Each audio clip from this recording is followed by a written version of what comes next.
Hi, I'm Rob Parnell, and welcome to this, my first Writing Academy webcast. Now, I want to say a special hello to my wonderful students, and of course, any new subscribers who may be dropping by to see what the Academy is all about. Now, in case you don't already know, you can sign up to the Academy for free by clicking the link below. Or is it that way? That way. So what's this webcast all about? Well, it's about achieving success as a fiction author or a freelance writer, or maybe just as a satisfied amateur keen to hone those creative skills and become a hobby writer. Whatever, I'm sure you'll find something in these monthly broadcasts to help you, entertain you, or simply provide some impetus if you're feeling a little bit blocked. Okay, it's great to have you here. Now, we've got quite a lot to get through in a short time, so let's not mess around and get straight to it.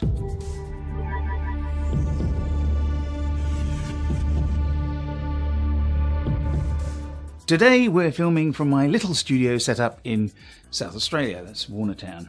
We're inside today as the weather's starting to get cold, even though it's getting warmer in the Northern Hemisphere. It's all very confusing because it's opposite here, down under. We get summer in the winter and vice versa.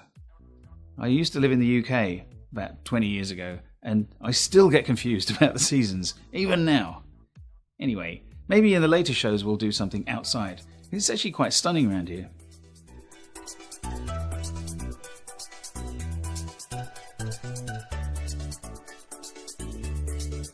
Okay, I should explain what's coming up. First, we'll have some Academy news, just so we know where we are and if anything amazing has happened. Next, we do some article-based tuition on writing genre fiction, specifically the thriller. Lots of really good info in that, so stick around. Then we'll do a brief Q&A based on some questions I got recently. Then we'll round off with any helpful links, any books from my Academy authors, and some helpful hints to finish off. Whatever. I don't want to make these webcasts too long, partly because the longer they are, the harder they are to make. Also partly because the longer any of the webcasts are, the less people watch them. I know from doing YouTube videos that attention spans are pretty short these days. So I'm sure I'll get the balance right over time, with your help, I'm sure.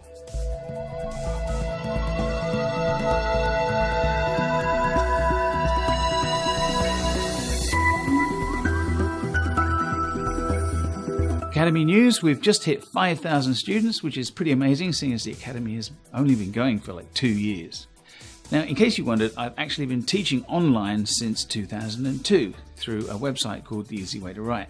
But, the net has changed a lot since I started, and, after running a website, a blog, and writing for Amazon, I thought having a proper school would be a better way, a more sort of personal way to interact with my fans and readers and my students.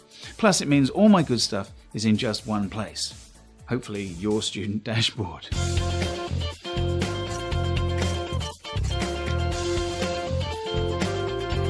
Now, since 2002, many other writing sites and blogs, various gurus and schools have come and gone, but I've probably been around the longest. And considering that writing is all I've ever done to support myself in the last 20 years, I'm probably one of the few writing teachers around who has actually made a long-term living from being a real writer. It's a shame because a lot of internet marketing entrepreneurs see writers as, a means to an end, usually getting rich at our expense. They go in for the big kill, make a pile with promises they don't keep, and then disappear, leaving would-be frustrated authors with nothing to show for their money. Now, you've probably come across these people yourself, naming no names. But, I've gotten swept along with myself sometimes, and I hate it when they just pick up and disappear. I feel betrayed, in other words, and I never wanted to be like that. I got into teaching writing online because I genuinely wanted to help writers. And that's why I'm still here, nearly 20 years later, just doing what makes me happy, which is helping writers become successful, self-sufficient, and independent.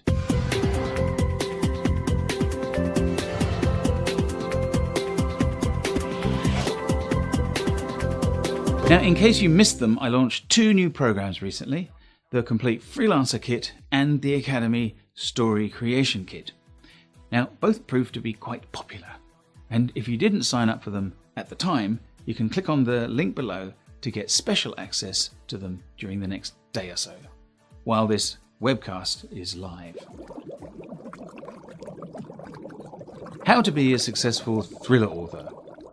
People often email me to thank me for my blogs and books, telling me that my words of encouragement have given them the determination and the wherewithal to either start or finish a work in progress, self-publish their books, or submit their manuscripts to publishers. Some writers also specifically thank me for my genre writing templates and my guidance on genre conventions.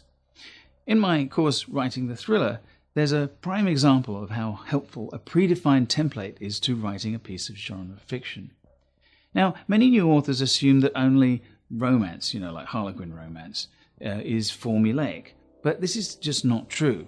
Almost all genre writing is formulaic. Indeed, there's a theory that it has to be.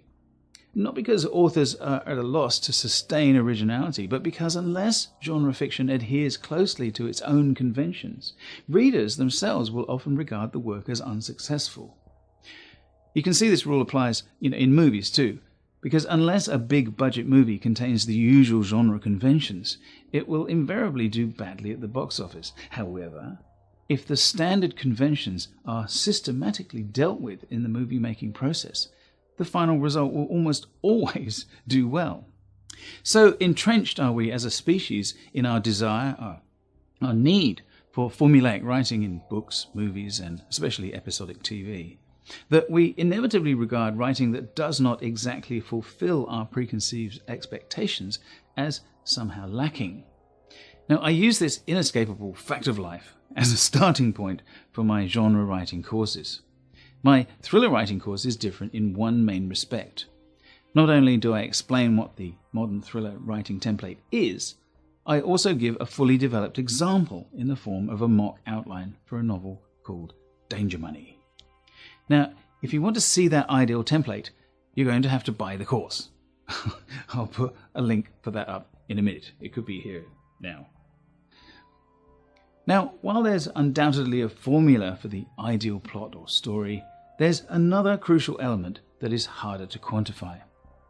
That is, the particular variety of factors that come together to make one author successful and another not. Now, when I put together the thriller writing course, I grappled with the idea of presenting a surefire recipe for success. In order to do that, I read thousands of thrillers by the great and the good, and many by the not-so-talented. But what I noticed most keenly is that successful thriller writers adhere relentlessly to the same formula, or at least the often predictably endowed protagonist follows the same kind of heroic journey. I'm forced to conclude, therefore, that the closer a wannabe author works to the established genre conventions, the more likely will be his or her success. Now, this is actually good news for the aspiring author, because, simply put, learn the rules and get the jewels.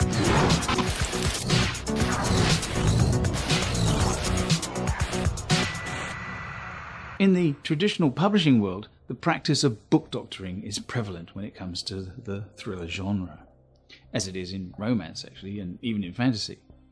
This is because the heavyweight legacy publishers know what people want, and they want the same, but different. They want the same formula, template-driven stories, and heroic, archetypal characters presented with different, often fresher voices.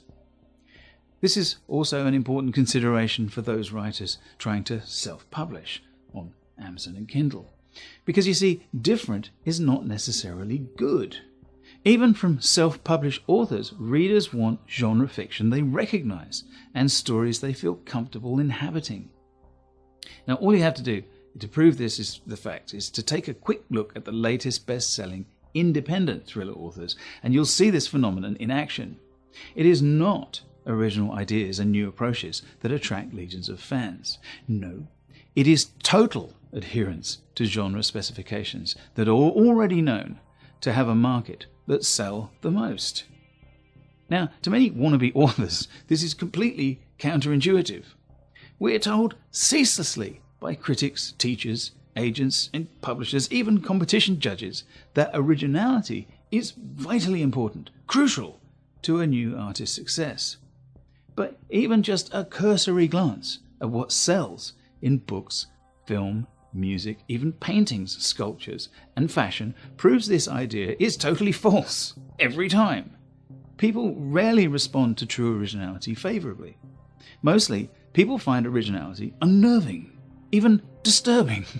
People require the same old thing ad infinitum. What they do want is for something to seem different the first time they come across it. This is why a new character, a new personality, a new actor or a model or a pop star can appear to offer something fresh, never before seen. Whereas in fact, what they're actually presenting is merely another slant on something that people have demonstrated they already want. Now here lies the key to originality when it comes to writing fiction. It's not the idea, it's in the execution. And what makes your story more compelling than anyone else? Not the idea, not the story, or the plot, or even the genre. There is only one key difference that anyone is interested in, and that is you. Originality is in the way you tell the story. As long as you supply all the genre specifications to prove you know exactly what you're doing within the context of the conventions people expect, want, need, require, let's face it, demand, before you may be acknowledged as worthy of serious praise or even consideration by the masses.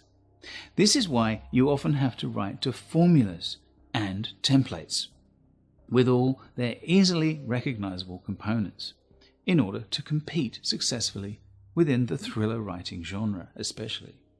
And increasingly, in order to guarantee some sort of success with Amazon, even in the legacy publishing world, you need to keep writing as many novel-length stories as you can to the same formulaic specifications.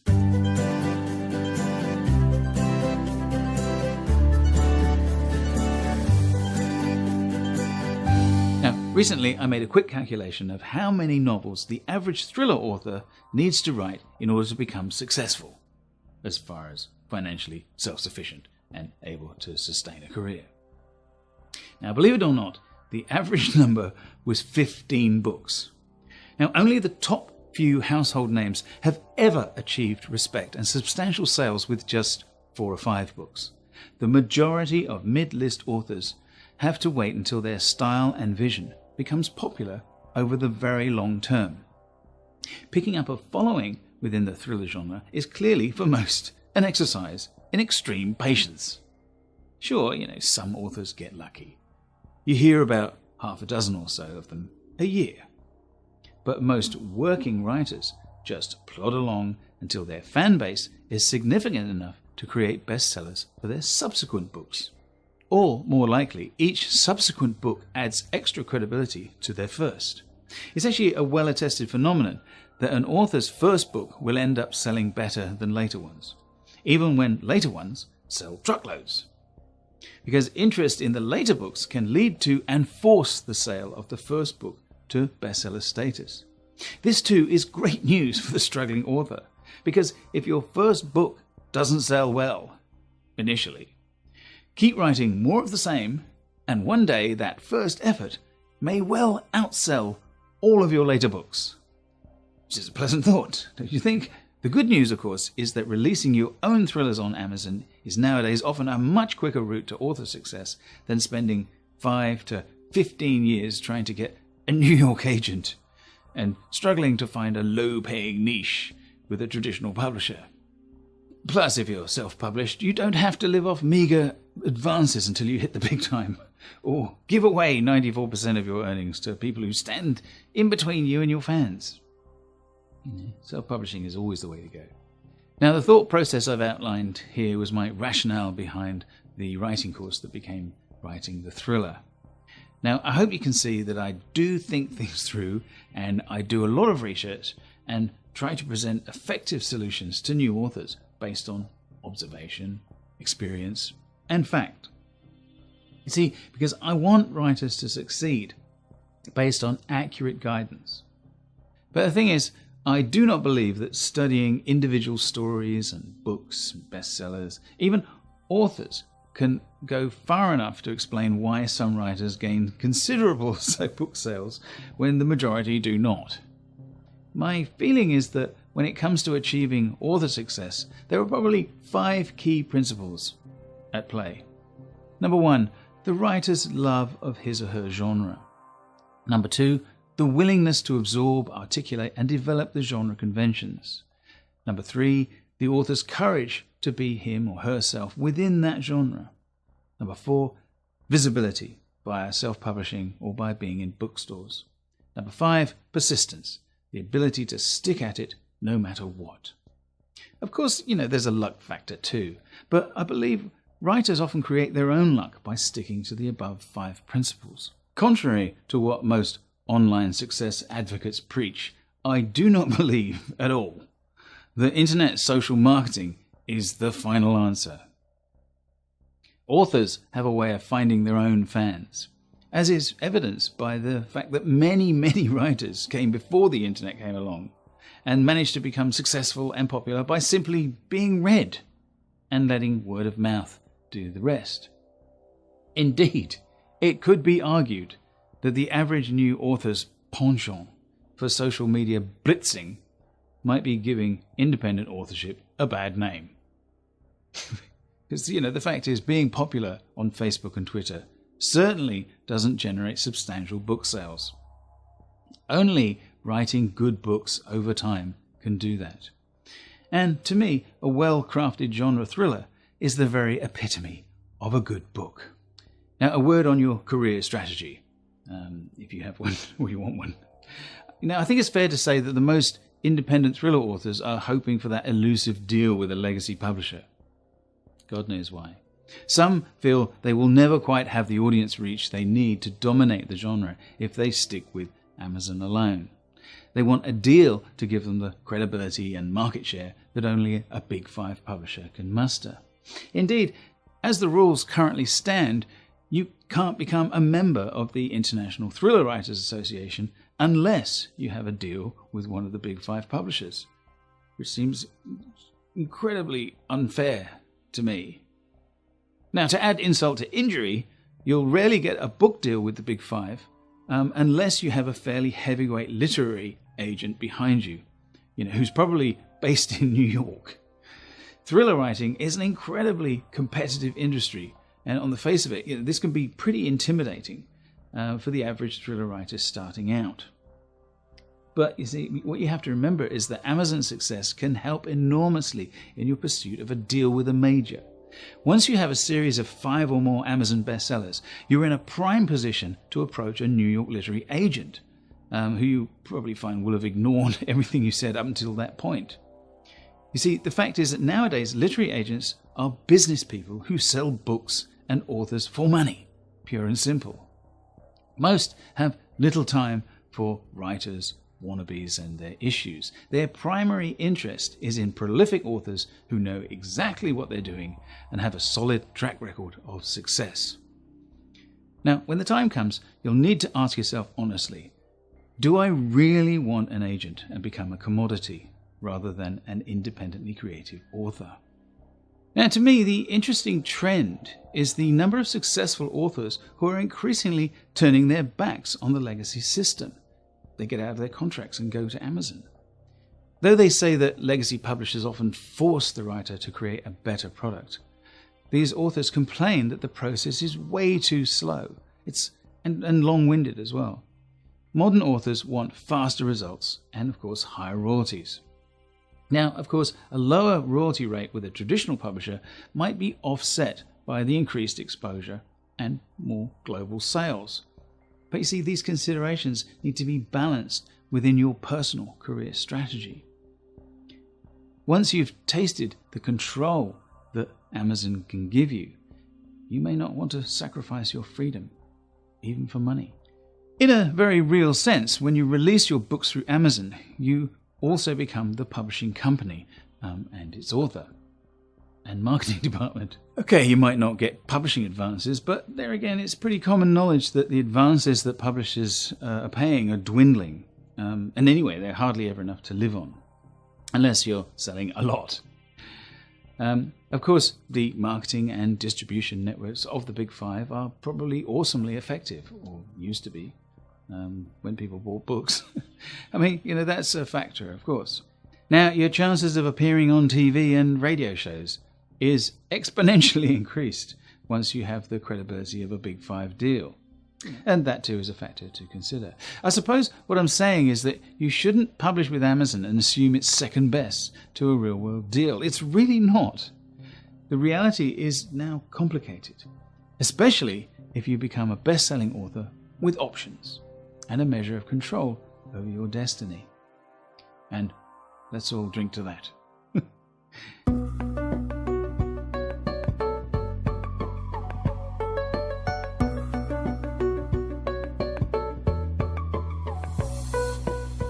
Now, after all that, you're probably itching to get my thriller writing course. That's if you don't already own it. If that's the case, correct this anomaly immediately and follow the link below to the thriller course. It's on special today. Of course it is. But only through the link below for the ridiculously cheap price. Get in now so it's in your student dashboard whenever you need it.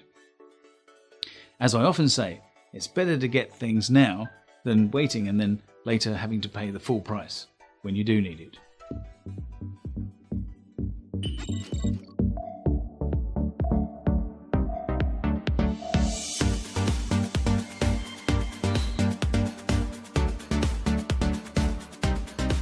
Well, you might remember a few weeks back I sent out an email asking you for ideas about things to discuss on this webcast.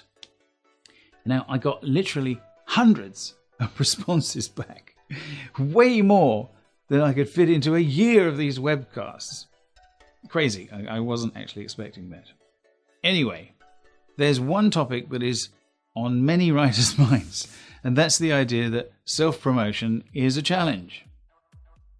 To be honest, that one surprised me because I did such a large and successful promotion on my Marketing for Authors course only recently, like less than 2 months ago. It was hard to believe that so many of you missed it. I can only assume that maybe the many emails I sent out didn't get through. Sorry about that. Rather than repeat the course contents, I should just point you towards the Academy course on that, Marketing for Authors, at the link below, again on special for a short period. Now, a lot of people also ask about online writing jobs. Are there any that are not a rip-off? Short answer, no. Any site that says they will pay you for writing something online is either a scam or a bunch of liars, or both. Seriously, I'll do a whole webcast about this in the future, but as a quick piece of advice, remember that if it sounds too good to be true, it is, especially online. Now, seriously, I've been writing online for almost 20 years, and I've never heard of a well-paying online writing job. So I'm forced to think they don't exist. But, if you want to prove me wrong, let me know if you find one. The fact is, if you want well-paying writing jobs, you still have to find them offline. Now, this is not old school thinking.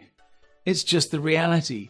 The internet is already a writer's medium. You don't need to pay anyone to write anything because millions of people online will do it for free.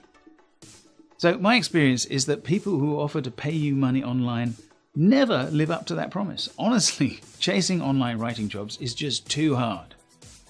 My advice is not even to bother looking for them, ever. Now, that's not to say you can't use the net to make money as a writer. You can, but by a very different process, which we will be looking at soon.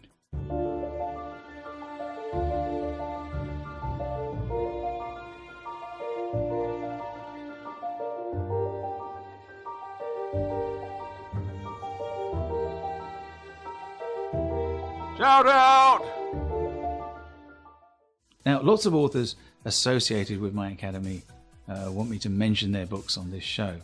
But I decided it's better to just have one shout out per show.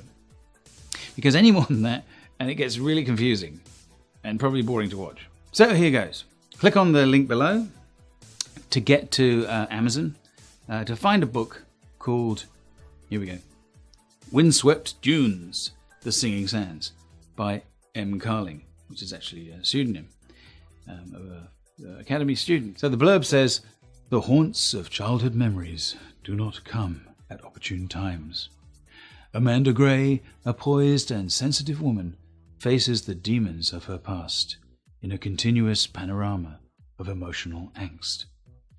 Now, it's got 3 5-star reviews, and it's certainly well written from what I can tell. Take a look.